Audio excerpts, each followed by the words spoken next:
नेताजी सुभाष चंद्र बोस। सुभाष चंद्र बोस का जन्म 23 जनवरी 1897 को कटक उड़ीसा में हुआ था।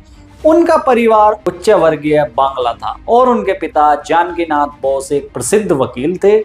सुभाष चंद्र बोस के माता पिता के 14 बच्चों में से एक थे। उन्होंने अपनी प्रारंभिक शिक्षा कटक में प्राप्त की और फिर कोलकाता में बेल्वेडियर हाई स्कूल में माध्यमिक शिक्षा प्राप्त की। इसके बाद उन्होंने स्कॉटिश चर्च कॉलेज कोलकाता से 1918 में कला में स्नातक की डिग्री प्राप्त की। इसके बाद उन्होंने कैम्ब्रिज विश्वविद्यालय इंग्लैंड में प्रवेश लिया और वहां भारतीय सिविल सेवा ICS की परीक्षा पास की। हालांकि उन्हें यह नौकरी छोड़कर भारत की स्वतंत्रता के लिए संघर्ष करने का निर्णय लिया।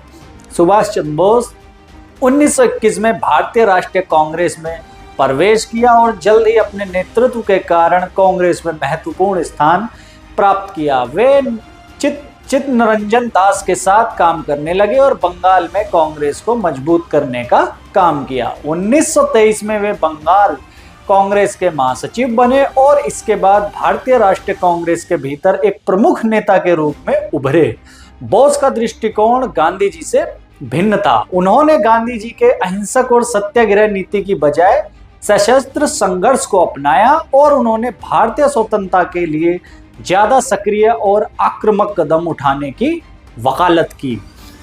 1939 में सुभाष चंद्र बोस ने भारतीय राष्ट्रीय कांग्रेस के अध्यक्ष पद के लिए चुनाव लड़ा और गांधी जी के उम्मीदवार पटाभी सीतारमैया को हराया। यह चुनाव गांधी जी और उनके अनुयायियों के साथ सुभाष चंद्र बोस के मतभेदों को और बढ़ा गया।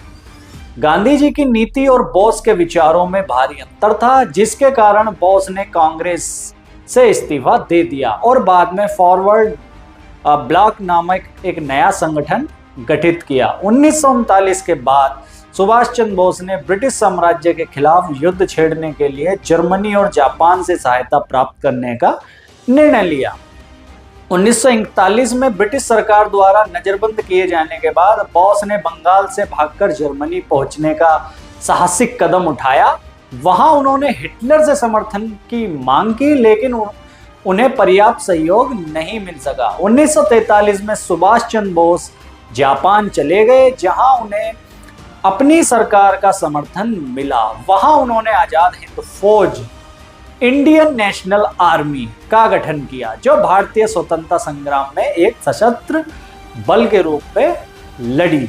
सुभाष चंद्र बोस के नेतृत्व में आजाद हिंद फौज ने कई महत्वपूर्ण युद्धों में भाग लिया, जिनमें सबसे प्रमुख युद्ध बर्मा की लड़ाई था। उन्होंने जापान के साथ मिलकर भारतीय भूमि पर ब्रिटिश साम्राज्य के खिलाफ युद्ध छेड़ा। हालांकि INA को ज्यादा सफलता नहीं मिल सकी और 1945 में जापान को हार का सामना करना पड़ा। फिर भी बोस की प्रेरणा और संघर्ष ने भारतीय स्वतंत्रता संग्राम को एक नई दिशा दी।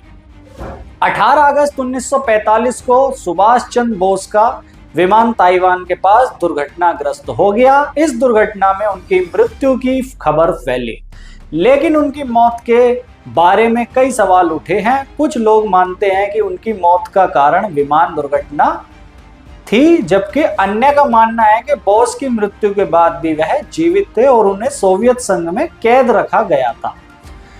सुभाष चंद्र बोस का जीवन भारतीय स्वतंत्रता संग्राम में एक अहम स्थान रखता है। उनका प्रसिद्ध नारा "तुम मुझे खून दो, मैं तुम्हें आजादी दूंगा" आज भी भारतीयों के दिलों में गूंजता है। उनका दृष्टिकोण, साहस और राष्ट्र प्रेम आज भी लोगों को प्रेरित करता है। नेताजी सुभाष चंद्र बोस का योगदान केवल सशस्त्र संघर्ष में ही नहीं, बल्कि भारतीय समाज में जागरूकता और राष्ट्रीय एकता के निर्माण में भी था। उन्हें हमेशा भारतीय स्वतंत्रता संग्राम के महान नायक के रूप में याद किया जाएगा। सुभाष चंद्र बोस की ये एक छोटी सी कहानी है जो मैंने कम समय में आपके सामने रखी।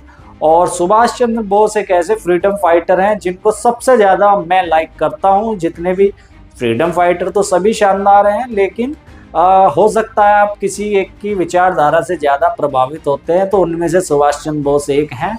और आशा करता हूँ ये वीडियो आपको काफ़ी हेल्पफुल होगी। इसी के साथ लेता हूँ इजाज़त। धन्यवाद। Thank you.